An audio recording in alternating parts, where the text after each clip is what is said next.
What's the meaning of arbutus?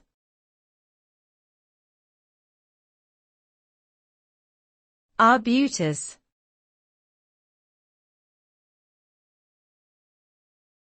Arbutus.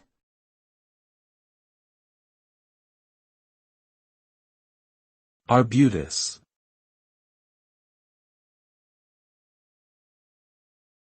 Arbutus.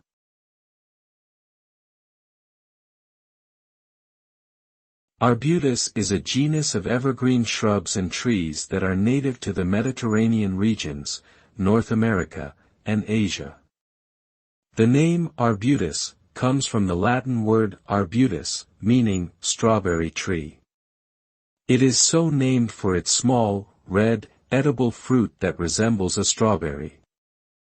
In addition to its ornamental value, the arbutus tree has been used in traditional medicine for its antiseptic properties and as a treatment for various ailments. Arbutus wood has also been used for making furniture and other decorative items.